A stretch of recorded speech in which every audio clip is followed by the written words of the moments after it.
Hello मेरे बच्चों, मेरे दोस्तों, मेरे प्यारे प्यारे दोस्तों, मेरे प्यारे प्यारे बच्चों है आप सभी को आज इस प्यारे से संडे के उपलक्ष्य में मेरे तरफ से प्यार भरा नमस्कार। मेरे दोस्तों, आज हम आपके बीच में, जैसे कि पिछले वीडियो में हमने आपके बीच में पौधों में रेस्पिरेशन डाला था और पौधों के अलावा हम अन्य जीवों में भी रेस्पिरेशन मतलब श्वसन डालने का काम किया था, श्वसन पढ़ाने का काम किया था। लेकिन हम उन्हीं पौधों के अंदर आज हम आपके बीच में एक पौधों के अंदर प्रकाश संश्लेषण की क्रिया को लेकर के चलेंगे, जो मेरे पीछे बोर्ड पे आप सभी को दिखाई दे रहा होगा मेरे दोस्तों। तो आज हम पढ़ेंगे, इसके पिछले में हमने श्वसन के बारे में पढ़ा था, आज हम पढ़ेंगे आपके बीच में प्रकाश संश्लेषण मतलब फोटोसिंथेसिस, अर्थात पेड़ पौधों के अंदर प्रकाश संश्लेषण की क्रिया क्या होती है। पेड़ पौधों के अंदर यह प्रकाश संश्लेषण की जो क्रिया होती है वह क्रिया करके पेड़ पौधों के अंदर क्या करती है और इस क्रिया के फलस्वरूप पेड़ पौधे अपने लिए भोजन का कैसे निर्माण कर पाते हैं। आज मैं आपके बीच में उन सभी तथ्यों के साथ बीच में लाने वाला हूं। हम इसके आगे बढ़ेंगे तो मेरे दोस्तों, प्रकाश संश्लेषण की क्रिया के फलस्वरूप हम इसके अंतर्गत जब हम पूरा का पूरा डिटेल्स आपको बता देंगे तो उसी के अंतर्गत कुछ महत्वपूर्ण MCQ मतलब मल्टी चॉइस क्वेश्चन लेकर के आपके बीच में आऊँगा और वह भी क्वेश्चन इसी वीडियो में मिलेगा। तो मेरे दोस्तों, हम प्रकाश संश्लेषण की क्रिया पर चलते हैं, ठीक है। ये थंबनेल लगा हुआ है मेरे प्यारे बच्चों। बहुत सारी एग्जाम्स कंपटीशन प्रतियोगिता आपके अब करंट में सारे एग्ज़ाम होने वाले हैं और उन सभी एग्ज़ाम के पर्पज़ से प्रकाश संश्लेषण पौधों में यह जो टॉपिक होगा बहुत आपके लिए महत्वपूर्ण होगा। इसीलिए आप इस वीडियो को पूरा अंत से शुरू से अंत तक देखिएगा। अगर आप इस चैनल पर नए होंगे तो हमारे चैनल को सब्सक्राइब कर दीजिएगा और चैनल को लाइक कर दीजिएगा, शेयर कर दीजिएगा मेरे दोस्तों।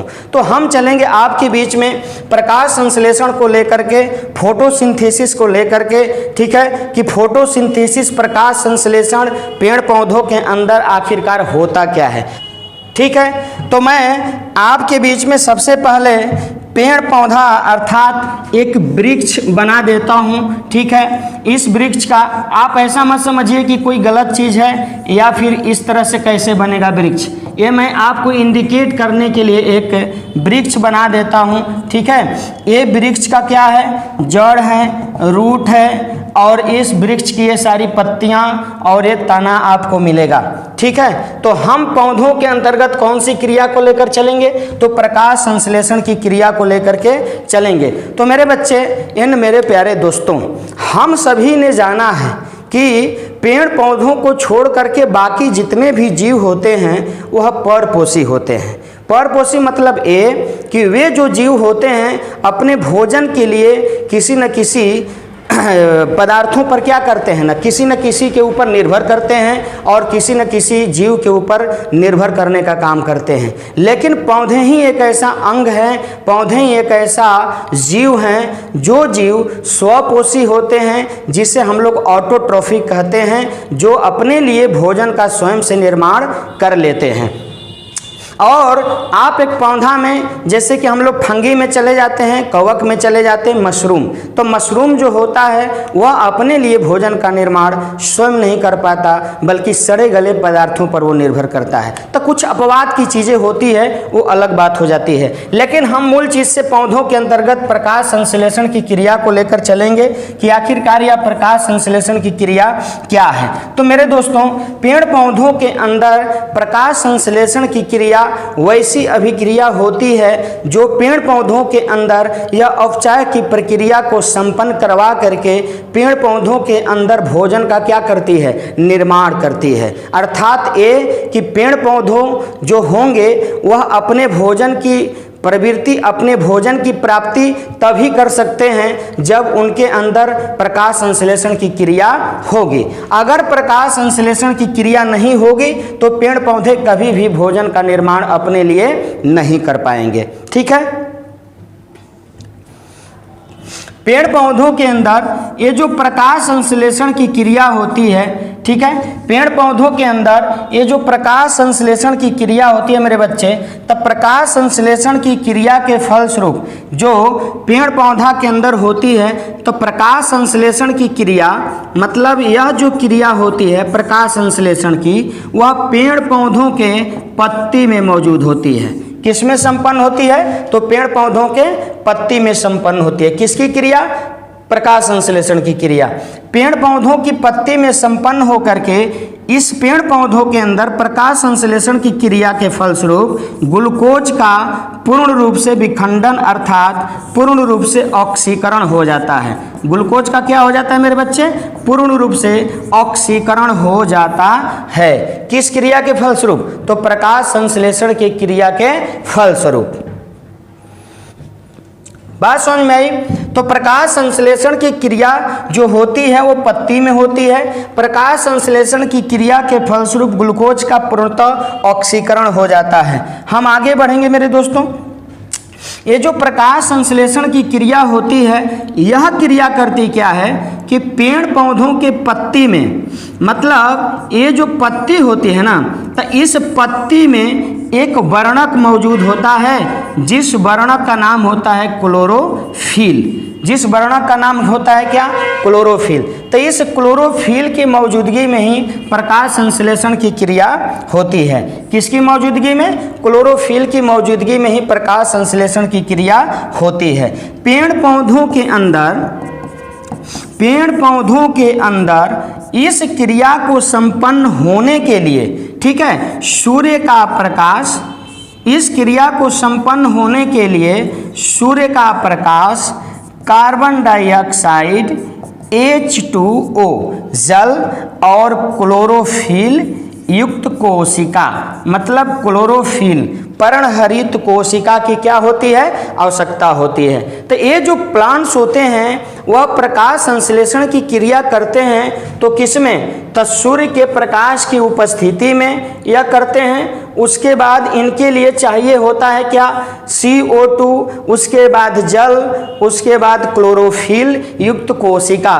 तो आपको मैं इसके बारे में पहले समझाऊंगा कि ये जो पेड़ पौधे होते हैं, ये जो प्लांट्स होते हैं मेरे बच्चे, वो पौधे जो होते हैं, ठीक है, प्लांट्स जो होते हैं, या कहाँ से कौन कौन सा पदार्थ लेकर के संपरण करते हैं प्रकाश संश्लेषण की क्रिया। तो जरा समझ लीजिएगा, ये सूर्य का प्रकाश है, ये सूर्य है, ठीक है। तो सूर्य से ये जो प्लांट्स होते हैं, सूर्य से ये जो प्लांट्स होते हैं किसको ऑब्जर्व करते हैं? तो सूर्य के प्रकाश को।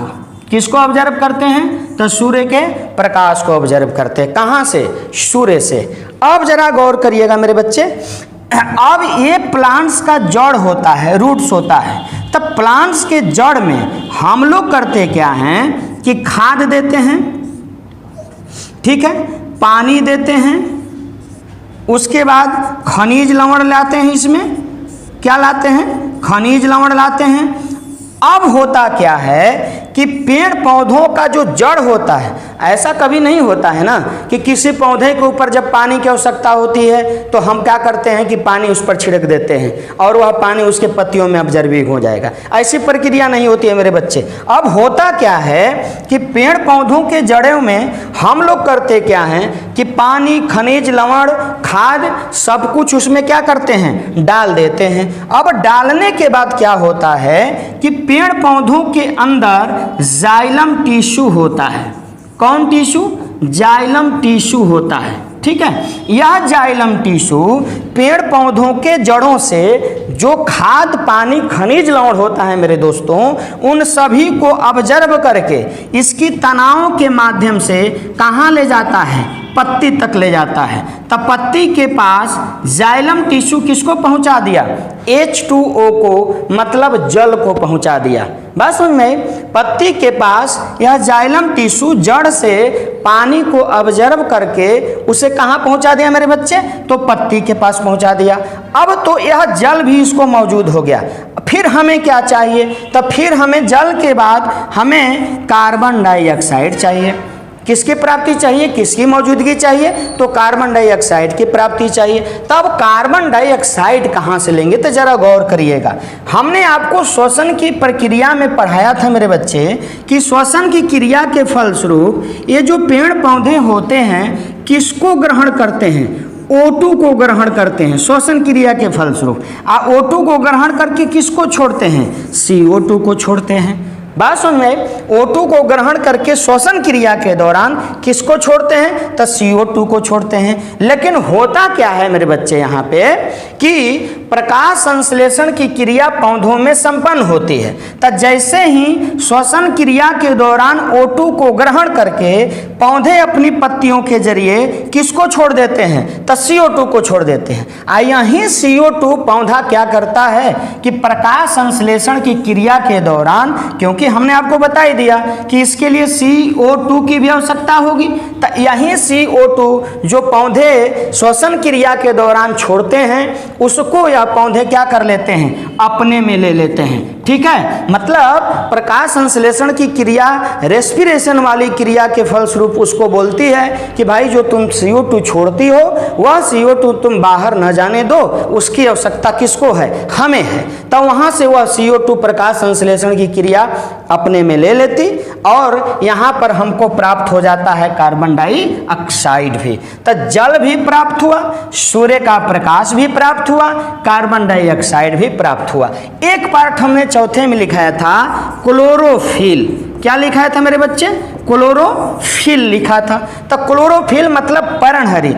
तब पर्णहरित कहीं और से नहीं आता है। ऐसा नहीं कि सूर्य के प्रकाश के अंतर्गत, जल के अंतर्गत, कार्बन डाइऑक्साइड के अंतर्गत जैसे वो आते थे, अब पर्णहरित क्लोरोफिल कहीं और से नहीं आता, बल्कि पत्तियों के रंध्रों में क्या होता है, मौजूद होता है। इन पत्तियों के रंध्रों में क्लोरोफिल भी क्या होता है मेरे बच्चे, मौजूद होता है। बात समझ में आई। तो पेड़ पौधों के अंदर जल जाइलम टिश्यू से गए, सूर्य का प्रकाश ऊपर से आया, कार्बन डाइऑक्साइड यह वायुमंडल तथा श्वसन क्रिया के दौरान जो छोड़ा गया था उसको ले लेते हैं और उसके बाद क्लोरोफिल पहले से ही मौजूद होती है। तो इन सभी क्रियाओं को, इन सभी पदार्थों को लेकर के इस क्रिया के दौरान पेड़ पौधे अपने अंदर प्रकाश संश्लेषण की क्रिया संपन्न कर लेते हैं। आज जब पेड़ पौधे प्रकाश संश्लेषण की क्रिया संपन्न कर लेते हैं मेरे बच्चे, तब जाकर के वह अपने लिए क्या बना पाते हैं, अपने लिए भोजन का निर्माण कर पाते हैं, ऊर्जा का निर्माण कर पाते हैं। अब ऐसा नहीं है कि पेड़ पौधे प्रकाश संश्लेषण की क्रिया करते हैं तो सिर्फ अपने लिए भोजन का निर्माण करते हैं। ये क्या क्या देंगे वो अब आपको पता चलेगा जब हम इसी टॉपिक में आगे बढ़ेंगे तब। तो यही कारण होता है, गौर करिएगा, यही कारण होता है मेरे बच्चे कि पेड़ पौधे जब श्वसन क्रिया के दौरान O2 ग्रहण करके CO2 छोड़ते हैं तो वो CO2 अब हमारे वायुमंडल में नहीं जा पाता है। वो CO2 हमारे वायुमंडल में नहीं जा पाता, उसकी सांद्रता में वृद्धि नहीं हो पाती। कहाँ से हो पाएगी बताइए जरा, होगी कैसे होगी भाई, क्योंकि यहाँ तो CO2 जो छोड़ा गया उसको यहाँ कौन सी क्रिया ग्रहण कर लिया, प्रकाश संश्लेषण की क्रिया अपने अंदर क्या कर ली, उसको ग्रहण कर लिया और उसको ग्रहण करके अपने में लेकर के खुद अपनी प्रक्रिया को संपूर्ण करवा लेती है। इसीलिए पेड़ पौधे संसार के किसी भी कोने में जीवन वाहक होते हैं, जीवन दाता होते हैं। श्वसन की क्रिया जब भी हम करते हैं तो हम पेड़ पौधों के ही जरिए यह श्वसन की क्रिया संपूर्ण कर पाते हैं। अन्यथा अगर पौधे ना होते तो कभी भी किसी भी जीव के अंतर्गत कोई भी बेहतर ढंग से श्वसन की प्रक्रिया नहीं हो पाती। तो ये कंडीशन से हमारा प्रकाश संश्लेषण के संदर्भ में अब हम चलेंगे कि प्रकाश संश्लेषण जो पेड़ पौधे करेंगे तो क्या छोड़ेंगे। पेड़ पौधे प्रकाश संश्लेषण क्रिया के दौरान 6CO2 प्लस 12H2O प्लस, अब यहाँ हम लेंगे ग्लूकोज, यहाँ हम लेंगे आपको, यहाँ हम लेंगे सूर्य का प्रकाश। क्या लेंगे बाबू, सूर्य का प्रकाश। उसके बाद पत्तियों के अंदर क्या मौजूद होगा, क्लोरोफिल मौजूद होता है। जब ऐसे इस रूप में प्रकाश संश्लेषण की क्रिया संपन्न होती है तो क्या मिलता है हमें? तो ऐसे क्रिया जब संपन्न होती है 6CO2, ठीक है, उसके बाद 12H2O, उसके बाद सूर्य का प्रकाश तथा क्लोरोफिल युक्त कोशिका में जब संपन्न होती है प्रकाश संश्लेषण की क्रिया तो मिलता क्या है मेरे बच्चे? तो 6C6H12O6 plus 6O2 plus 6H2O। तो गौर करिएगा जरा, जब यह प्रकाश संश्लेषण की क्रिया संपन्न हुई 6 कार्बन डाइऑक्साइड 12 जल के कणुओं को लेकर और सूर्य के प्रकाश तथा क्लोरोफिल युक्त कोशिका में, तो जब संपन्न हुई तो क्या मिला? पेड़ पौधों के लिए यह मिल जाता है। किसके लिए मेरे बच्चे? पेड़ पौधों के लिए मिल जाता, ग्लूकोज मिल जाता। तो ग्लूकोज मिलता है तो वो अपने भोजन का क्या कर लेते हैं? निर्माण कर पाते हैं। लेकिन यह जो ऑक्सीजन देते हैं, तो गौर करिएगा जरा आप, ऑक्सीजन दिया तो किसके लिए? हमारे लिए, आपके लिए, इस धरती पर तमाम जीवों के श्वसन की प्रक्रिया को संपूर्ण करवाने के लिए। और यहाँ पर जल मौजूद होता है, अर्थात जब पेड़ पौधे प्रकाश संश्लेषण की क्रिया करेंगे तभी वायुमंडल बनता है और जल की हमें प्राप्ति होती है। तो यहाँ जल भी हमें क्या प्राप्त होता है? यहाँ के हमको पानी की भी प्राप्ति हो पाती है। किस क्रिया के फलस्वरूप मेरे बच्चे? तो प्रकाश संश्लेषण की क्रिया के फलस्वरूप। ये प्रकाश संश्लेषण की क्रिया के फलस्वरूप जब ये करेंगे तब ग्लूकोज अपने लिए तो बना ही लेंगे, O2 आम आदमी के लिए, जीवों के लिए छोड़ेंगे, उसके बाद जल का निर्माण होगा। इसीलिए कहा जाता है कि पेड़ पौधों को लगाना चाहिए, काटना नहीं चाहिए। ये रहेंगे तभी वर्षा भी समय समय से होगी और सिंचाई भी बेहतर ढंग से होगी मेरे बच्चे। तो ये प्रकाश संश्लेषण की क्रिया आप में नहीं बल्कि एक ऐसे पौधे में, एक ऐसे जीव में होती है जो सभी को अपने लिए तो काम करते ही हैं, भोजन का निर्माण करवे करते हैं, लेकिन इस धरती पे कार्बन डाइऑक्साइड को ऑब्जर्व करने का भी काम करते हैं और ऑक्सीजन को छोड़ने का काम करते हैं। बात समझ में आई? अब हम चलेंगे आगे। प्रकाश संश्लेषण की क्रिया जो क्लोरोफिल युक्त कोशिका में होती है, किसमें? क्लोरोफिल युक्त कोशिका में होती है। तो यह क्लोरोफिल ग्रेना का बना होता है, ग्रेना नामक पदार्थ का बना होता है। इस ग्रेना नामक पदार्थ का निर्माण जो होता है एमेन से होता है। किससे होता है मेरे बच्चे? ग्रेना नामक पदार्थ का निर्माण किससे होता है? तो मैग्नीज से होता है। और इसके अलावा इसी ग्रेना के अंदर प्रोटीन की अनेक परतें जमी हुई होती है, प्रोटीन की अनेक परतें जमी हुई होती है। किसमें? ग्रेना नामक पदार्थ में। और यही ग्रेना से कौन बना? क्लोरोफिल बनता है। कौन बनता है बाबू? क्लोरोफिल बनता है। क्लोरोफिल की जब बात आती है तो क्लोरोफिल का एक सहायक तत्व होता है, जिस सहायक तत्व का नाम होता है क्या? मैग्नीशियम। जिस सहायक तत्व का नाम क्या होता है मेरे बाबू? मैग्नीशियम होता है। क्योंकि आपने देखा होगा कि बिना मैग्नीशियम के, ठीक है, बिना मैग्नीशियम के क्लोरोफिल अपनी क्रिया नहीं कर सकता है। और जब क्लोरोफिल क्रिया नहीं करेगा तो फिर प्रकाश संश्लेषण की क्रिया नहीं हो पाएगी। सिंपल सी बात है। होगी क्या? आप जरा बताओ। नहीं हो पाएगी।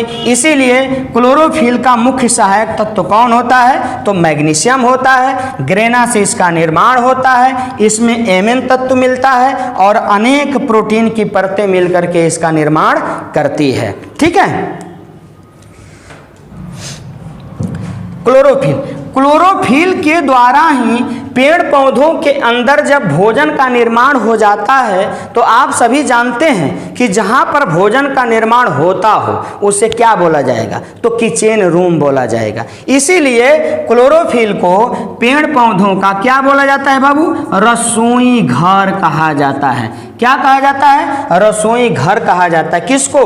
पेड़ पौधों को। ठीक है। पेड़ पौधों का रसोई घर किसे कहा जाता है? तो क्लोरोफिल को कहा जाता है। क्यों? क्योंकि क्लोरोफिल की सहायता से ही पेड़ पौधों के अंदर क्या होता है? भोजन का निर्माण होता है। तो जहां जिसकी सहायता से भोजन का निर्माण होता हो उसे हम लोग किचन रूम अर्थात रसोई घर के नाम से भी क्या करते हैं? जानते हैं। पेड़ पौधों के अंदर जो क्लोरोफिल होता है उस क्लोरोफिल को हम लोग 5 भागों में बांटते हैं। कितने भागों में बांटते हैं बाबू? 5 भागों में। पहला भाग है क्लोरोफिल ए, दूसरा भाग हमारा है क्लोरोफिल बी, तीसरा भाग है बाबू क्लोरोफिल सी, चौथा भाग है हमारा क्लोरोफिल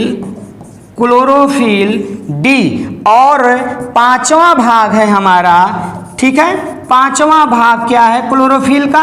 तब क्लोरोफिल ई है। बात समझ में? क्लोरोफिल कितने प्रकार के? तो 5 प्रकार के। क्लोरोफिल कितने प्रकार के होते हैं मेरे बाबू? 5 प्रकार के होते हैं। कौन कौन होते हैं? Chlorophyll A, chlorophyll B, chlorophyll C, chlorophyll D and chlorophyll E. इसमें से क्लोरोफिल ए प्लस बी जो होते हैं खास तौर से यह हरे रंग को निर्मित करते हैं। किसको? हरे रंग को निर्मित करने का काम करते हैं। यही कारण होता है मेरे दोस्तों कि पेड़ पौधों की पत्तियां क्लोरोफिल नामक वर्णक के कारण ही, क्लोरोफिल नामक, किसके नामक? क्लोरोफिल नामक वर्णक के कारण ही क्या होती है? हरी होती है। किसकी पत्तियां? पेड़ पौधों की पत्तियां क्लोरोफिल नामक वर्णक के कारण ही क्या होती है? हरी होती है। और उनमें कौन कौन सा क्लोरोफिल उसको हरा करने में सहायता करता है? तो क्लोरोफिल ए और क्लोरोफिल बी। इनमें से क्लोरोफिल ए को हम लोग प्राथमिक वर्णक बोलते हैं। क्या बोलते हैं? प्राथमिक वर्णक बोलते हैं, ठीक है, क्लोरोफिल ए को। ठीक, बाकी सी और डी तथा ई जो बचते हैं इन दोनों का ये सहायक होते हैं, एसोसिएट होते हैं। मतलब क्लोरोफिल ए का, क्लोरोफिल बी का जो सी डी ई क्लोरोफिल होते हैं वो एसोसिएट होते हैं, उनकी सहायता प्रदान करते हैं प्रकाश संश्लेषण की क्रिया में मौजूद क्लोरोफिल की क्रिया में। तो बात समझ में आई यहाँ तक? तो हम इसके बाद अब चलेंगे मेरे बच्चे आगे। प्रकाश संश्लेषण की क्रिया को 2 भागों में बांटा गया है। प्रकाश संश्लेषण की क्रिया को कितने भागों में बांटा गया बाबू? 2 भागों में। सॉरी, प्रकाश संश्लेषण की क्रिया को 2 भागों में। एक क्रिया है आपको डार्क केमिकल रिएक्शन, और दूसरी क्रिया है लाइट केमिकल रिएक्शन। ठीक है मेरे बच्चे, लाइट केमिकल रिएक्शन। यहां पर हिंदी अर्थ हो जाएगा मेरे दोस्तों अप्रकाशित प्रकाश संश्लेषण। उसके बाद इसका हिंदी हो जाएगा प्रकाशित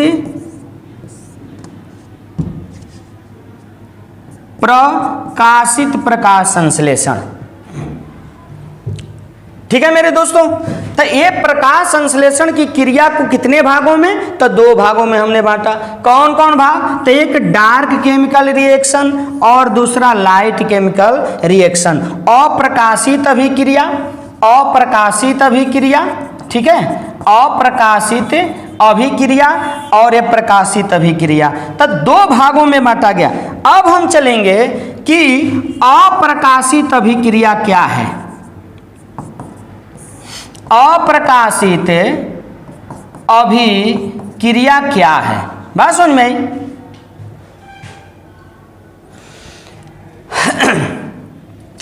तो वैसी अभिक्रिया, ठीक है, वैसी अभिक्रिया जिस अभिक्रिया में प्रकाश की आवश्यकता नहीं होती है, प्रकाश की आवश्यकता नहीं होती है, उसी क्रिया को हम लोग क्या बोलते हैं? अप्रकाशित अभिक्रिया के नाम से जानते हैं। क्यों? क्योंकि इसमें प्रकाश अर्थात सूर्य के प्रकाश की आवश्यकता नहीं होती। आवश्यकता क्या नहीं होती? इसमें सूर्य का प्रकाश पहुंचता ही नहीं है। अर्थात वैसे पेड़ पौधे जो होंगे जो कहाँ होंगे? छाया में होंगे।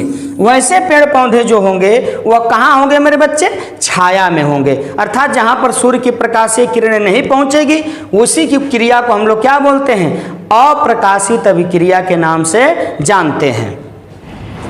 अप्रकाशित अभिक्रिया जो होती है वह पौधों के अंदर स्ट्रोमेटा में संपन्न होती है। पौधों के अंदर स्ट्रोमेटा में संपन्न होती है और इसमें होता क्या है कि पेड़ पौधे पहले से संचित स्टार्च का प्रयोग करके अपने लिए भोजन का क्या कर लेते हैं, निर्माण कर लेते हैं, है ना।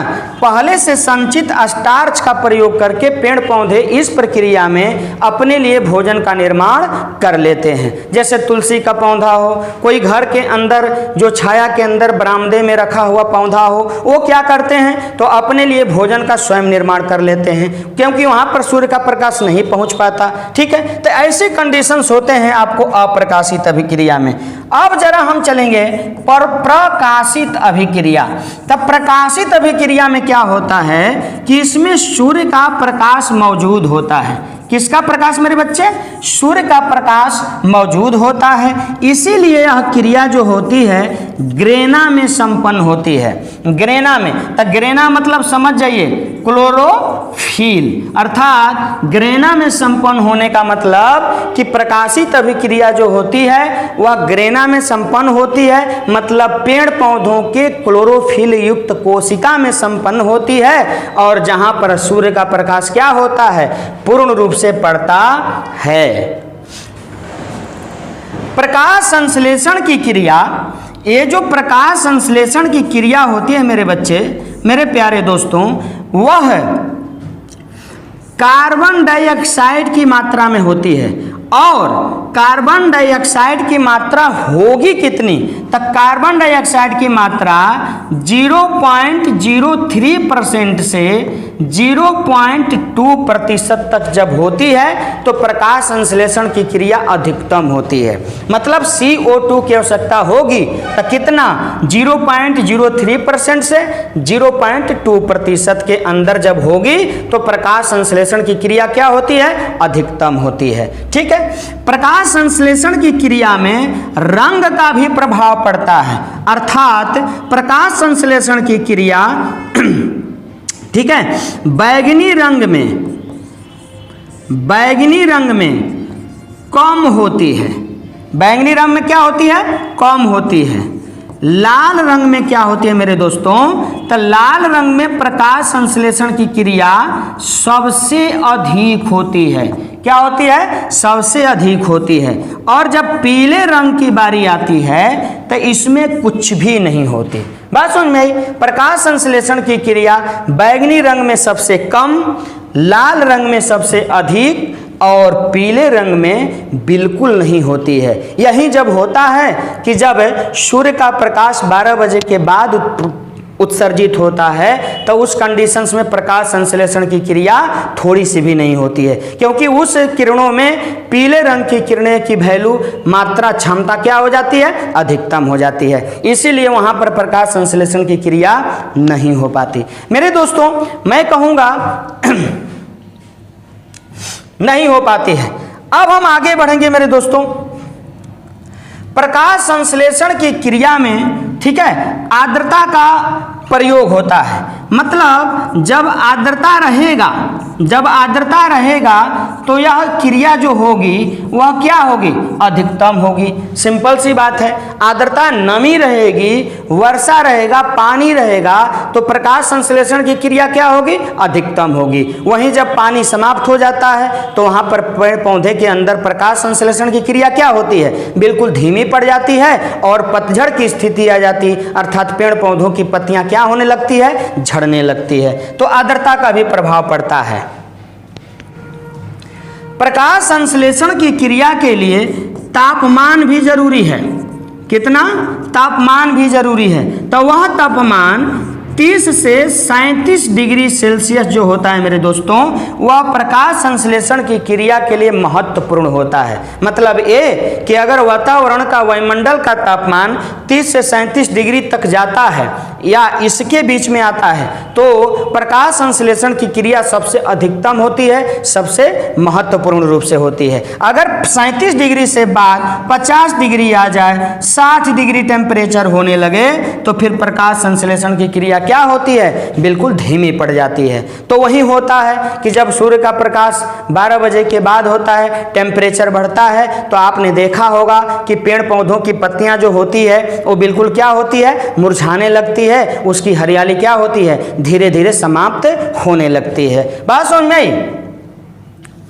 तो प्रकाश संश्लेषण क्रिया यह है पौधों में, और जिसकी जिसकी आवश्यकता बनी, जिसकी आवश्यकता थी उसके लिए वो मैंने आपके बीच में दिया कि जल क्यों जरूरी है, आर्द्रता क्यों जरूरी है, कार्बन डाइऑक्साइड क्यों जरूरी है, बात समझ में, रंग कौन से रंग में अधिकतम होगा। तो इन्हीं सब चीज़ों के साथ प्रकाश संश्लेषण की क्रिया के अंतर्गत अब हम आपके बीच में कुछ MCQ जो आपके बीच में हमने पहले ही इस बोर्ड पर दिखाया था, मल्टी चॉइस क्वेश्चंस, इस टॉपिक के अंतर्गत जो महत्वपूर्ण क्वेश्चन होंगे वो क्वेश्चन मैं आपके बीच में लाने जा रहा हूं मेरे दोस्तों, ठीक है।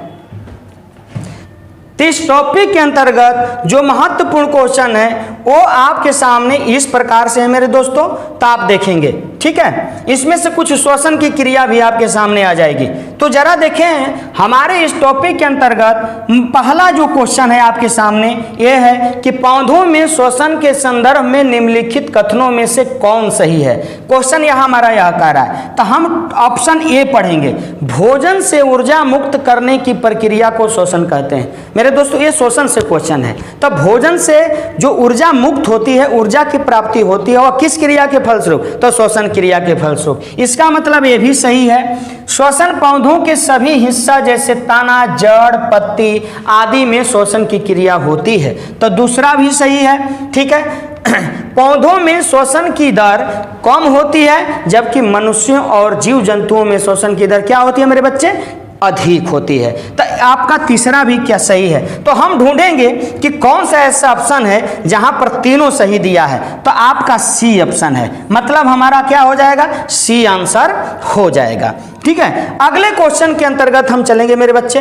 तो अगला क्वेश्चन हमारा यह है कि पौधों में होने वाली क्रियाओं में से एक जो इनका तापमान कम कर सकती है, अर्थात पौधों में वह कौन सी क्रिया होगी जिसके अंतर्गत इसका तापमान क्या हो जाएगा, कम हो जाएगा। तो हमारा आंसर क्या हो जाएगा मेरे बच्चे, प्रकाश संश्लेषण। वाष्पोत्सर्जन की क्रिया होगी तो टेम्परेचर बढ़ने घटने की बात नहीं, वह खुद पानी को क्या कर देगा, वाष्पीकृत कर देगा, उसको खत्म कर देगा। श्वसन की क्रिया होगी तो इसमें O2 लेगा और CO2 छोड़ेगा, ठीक है। जलीय अपघटन की तो जल का अपचय करेगा, अपढग करेगा।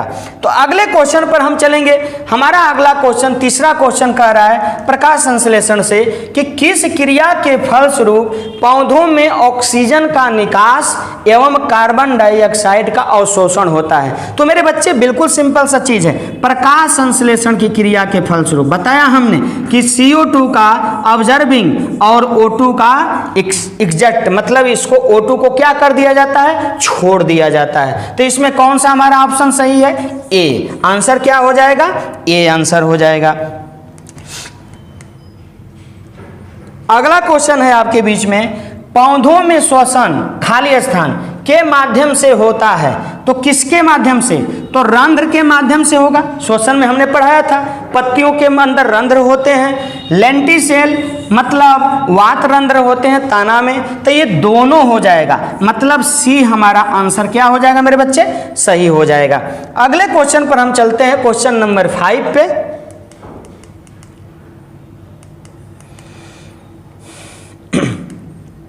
क्वेश्चन नंबर 5 कह रहा है कि निम्नलिखित कथनों पर विचार करें। तो ए, श्वसन दिन और रात दोनों समय में होता है, बिल्कुल सही है। श्वसन की क्रिया दोनों समय में होती है, दिन हो या फिर रात हो। प्रकाश संश्लेषण सिर्फ दिन के समय में होता है, बिल्कुल सही है। ए और बी दोनों सही है, बिल्कुल सही, न तो ए न तो बी, अर्थात यह बिल्कुल गलत है। तो ए हमारा जो आंसर होगा मेरे बाबू, सी, सॉरी, आंसर जो होगा हमारा क्या हो जाएगा, सी हो जाएगा। ए और बी दोनों सही है।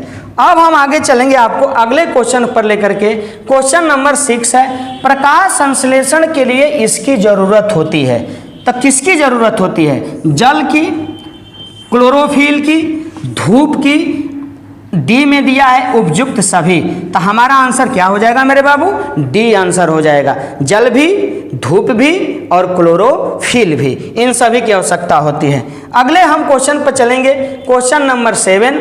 क्वेश्चन नंबर 7 कह रहा है कि प्रकाश संश्लेषण की क्रिया में क्या बाहर निकलता है। तो बाहर क्या निकलता है, तो ऑक्सीजन बाहर निकलता है, मतलब O2 बाहर निकलता है। अवशोषण की क्रिया में क्या निकलता है, CO2 बाहर निकलता है। बात समझ में आई। अगले क्वेश्चन पर हम चलेंगे मेरे बाबू। क्वेश्चन नंबर हमारा 8 है, निम्नलिखित में कौन सा कथन असत्य है। तो असत्य कथन को इसमें से छांटना है। प्रकाश संश्लेषण सूर्य के प्रकाश में होता है, तो यह असत्य है, नहीं असत्य है, सही है। प्रकाश संश्लेषण में कार्बन डाइऑक्साइड का उपयोग होता है, ये भी सत्य है मेरे बच्चे। सी, प्रकाश संश्लेषण में O2 का उपयोग होता है। प्रकाश संश्लेषण में O2 बाहर निकलता है, तब प्रकाश संश्लेषण में O2 बाहर निकलता है। हमारा गलत क्या हुआ, तो सी आंसर, अर्थात आंसर क्या होगा, सी होगा। क्यों, क्योंकि CO2 का प्रयोग होता है और O2 क्या करता है, बाहर निकलता है। अगले क्वेश्चन पे हम लोग चलेंगे, क्वेश्चन नंबर 9, और यह कह रहा है कि प्रकाश संश्लेषण की प्रक्रिया का प्रथम चरण क्या होता है। मतलब इसका प्रथम चरण क्या होता है, तो कार्बन डाइऑक्साइड का स्थायीकरण, सूर्य के प्रकाश द्वारा क्लोरोफिल का उत्तेजन, पानी से ऑक्सीजन का निकलना, कार्बोहाइड्रेट का निर्माण करना। तो हमारा जो बी आंसर होगा ना मेरे बाबू, वो सही हो जाएगा। सूर्य के प्रकाश द्वारा क्लोरोफिल का उत्तेजन, क्योंकि पहली दफा सूर्य का प्रकाश ही उस पौधों पर क्या होता है, पड़ता है। आगे की ओर हम लोग चलेंगे। अगला क्वेश्चन हमारा 10 है, एक जड़ की बाहरी कोशिकाओं का विस्तार जो मिट्टी के साथ सीधे संपर्क में रहता है का नाम क्या है, उसका नाम क्या है। तो रूट हेयर मेरे दोस्तों, अर्थात मूल रोम जो होता है, जड़ होता है, वही मिट्टी के संपर्क में रहता। आंसर हमारा क्या हो जाएगा, ए आंसर हो जाएगा। हम लोग 11वें क्वेश्चन पर चलेंगे। 11 क्वेश्चन कह रहा है कि प्रकाश संश्लेषण की दर सबसे अधिक होती है। प्रकाश संश्लेषण की दर सबसे अधिक होती है, तो कहाँ होती है, बैगनी रंग के प्रकाश में, कि हरे रंग के प्रकाश में, नीले रंग के प्रकाश में, कि लाल रंग के प्रकाश में, किस रंग के प्रकाश में। तो हमने आपको अभी बताया, इसमें हमारा आंसर क्या हो जाएगा, तो डी हो जाएगा। अर्थात लाल रंग के प्रकाश में प्रकाश संश्लेषण की क्रिया क्या होती है, सबसे अधिक होती है। ठीक है मेरे बच्चे, अगला क्वेश्चन हम लेकर चलते हैं। ठीक है, नेक्स्ट क्वेश्चन पे, प्रकाश संश्लेषण की दर सबसे कम होती है। वहां तो अधिक था पिछले में, इसमें क्या आ गया, कम होती है। तो जरा देखें, लाल रंग के प्रकाश में नहीं जी, लाल रंग के प्रकाश में अधिक होती है, नीले रंग के प्रकाश में, बैगनी रंग के प्रकाश में, हरे रंग के प्रकाश में। तो बैगनी रंग के प्रकाश में क्या होती है, कम होती है। तो हमारा आंसर क्या हो जाएगा, सी हो जाएगा। अगले क्वेश्चन पर हम लोग चलेंगे मेरे बच्चे, क्वेश्चन नंबर 13, हरे रंग का पदार्थ जो पौधों में प्रकाश संश्लेषण करता है वह निम्नलिखित में कौन है।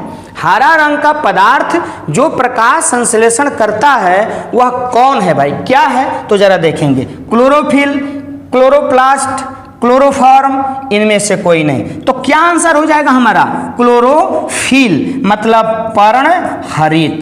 क्या हो जाएगा बाबू हमारा आंसर, पर्णहरित, मतलब ए क्लोरोफिल, क्योंकि यही पत्तियों में मौजूद होता है, पत्तियों को हरा करता है और प्रकाश संश्लेषण की क्रिया करता है।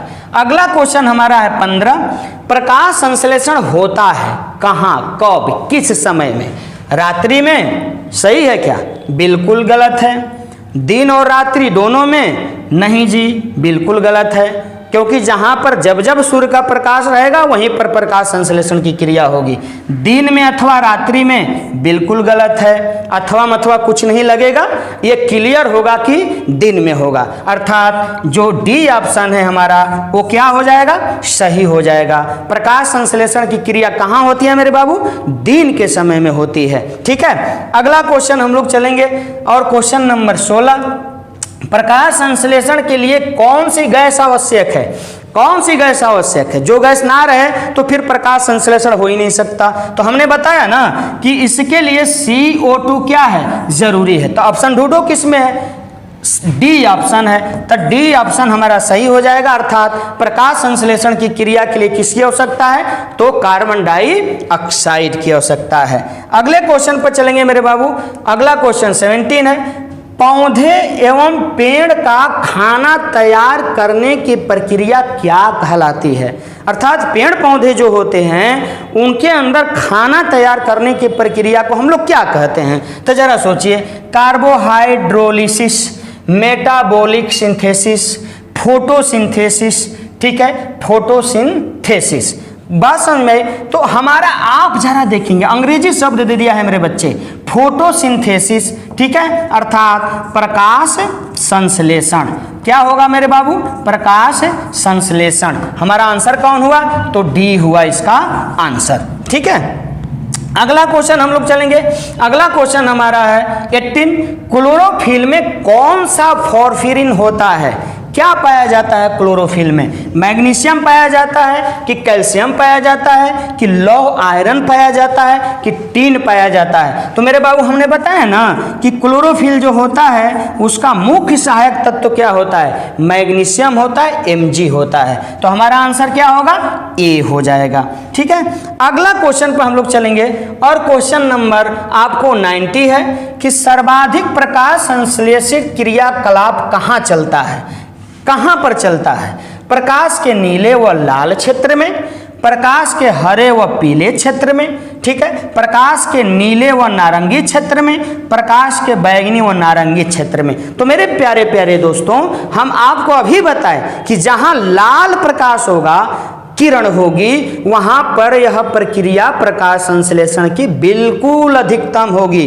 तो जहां लाल है तो मतलब समझ लो हमारा ऑप्शन ए सही होगा, अर्थात आंसर इसका ए, ठीक है। हम लोग अगले क्वेश्चन पे चलेंगे, 20वां पे। प्रकाश संश्लेषण का अंतिम उत्पाद क्या है? मतलब अंतिम उत्पाद के रूप में हमें क्या मिलता है? तो कार्बोहाइड्रेट मिलता है जी? नहीं। कार्बन डाइऑक्साइड मिलता है? नहीं। ऑक्सीजन मिलता है? हाँ। जल मिलता है? हाँ, बिल्कुल। प्रकाश संश्लेषण का अंतिम उत्पाद क्या होता है? ऑक्सीजन भी होता है और जल भी होता है। ऑक्सीजन भी होता है और जल भी होता है। लेकिन मूल रूप से हम जो लोग अंतिम उत्पाद लेते हैं वो क्या हो जाता है? H2O, ठीक है। इनमें से भी O सही है, अर्थात हमारा आंसर क्या होगा? डी होगा। अगला हम लोग क्वेश्चन पर चलते हैं मेरे बच्चे। क्वेश्चन नंबर 21, प्रकाश संश्लेषण में परहरित की भूमिका क्या है? जल का अवशोषण करना, प्रकाश का अवशोषण करना, कार्बन डाइऑक्साइड का अवशोषण करना, इनमें से कोई नहीं। क्या है पर मतलब क्लोरोफिल की भूमिका क्या है? तो जल का अवशोषण करना, प्रकाश का अवशोषण करना। तो यहाँ पर हमारा आंसर है आपको प्रकाश का अवशोषण करना, लाइट का अवशोषण करना। वैसे जल भी है, तो जल के अंतर्गत जो पेड़ पौधों की पत्तियां होती है ना, वो रंध्र के माध्यम से उसको अवशोषित करती है। तो हमारा आंसर क्या हो जाएगा? बी आंसर हो जाएगा। हम लोग अगले क्वेश्चन पर चलते हैं मेरे बच्चे। अगला क्वेश्चन हमारा है, प्रकाश संश्लेषण में पौधे कौन सी गैस का अवशोषण करते हैं? कौन सी गैस का अवशोषण करते हैं, मतलब उसका ऑब्जर्व करते हैं, अवशोषण करते हैं, उसका अवशोषण करते हैं। कौन? प्रकाश संश्लेषण के अंतर्गत पौधे। तो कार्बन डाइऑक्साइड ग्रहण करते हैं, तो ये तो बिल्कुल सही है, ए ऑप्शन हमारा सही हो जाएगा। ऑक्सीजन नहीं करते, हाइड्रोजन नहीं करते, नाइट्रोजन नहीं करते, तो ऑप्शन क्या है हमारा? ए आंसर हमारा सही होगा, कार्बन डाइऑक्साइड। अगला क्वेश्चन हम लोग चलते हैं मेरे बाबू, मेरे प्रिय। और अगला क्वेश्चन है, प्रकाश संश्लेषण में हरे पौधों द्वारा कौन सी गैस को छोड़ी जाती है? जो पौधे होते हैं इस क्रिया के दौरान कौन सी गैस को छोड़ते हैं, मतलब एग्जिट करते हैं? ऑक्सीजन को छोड़ते हैं, नाइट्रोजन को, जलवाष्प को, कार्बन डाइऑक्साइड को। तब बिल्कुल हमारा आंसर क्या हो जाएगा? ए। कार्बन डाइऑक्साइड की बात होगी तो बिल्कुल ऐसा नहीं, कार्बन डाइऑक्साइड को ऑब्जर्व करते हैं। यहाँ क्वेश्चन क्या कह रहा है कि छोड़ते हैं, तो छोड़ेंगे किसको? तो O2 को छोड़ते हैं। बात समझ में आई? तभी ना हमारे लिए वो जीवन वाहक होते हैं, और उसी O2 को हम लोग ऑब्जर्व करके श्वसन की क्रिया संपूर्ण करते हैं। अगला क्वेश्चन है मेरे बाबू, ठीक है, क्वेश्चन नंबर नेक्स्ट। तो ये क्वेश्चन आपके सामने प्रकाश संश्लेषण की क्रिया के अंतर्गत हमने देने का काम किया। अब हमारा यहाँ प्रकाश संश्लेषण के अंतर्गत जो टॉपिक था मेरे प्यारे प्यारे दोस्तों, मेरे प्यारे बच्चों, तो वो मैंने आपके बीच में पूरा किया।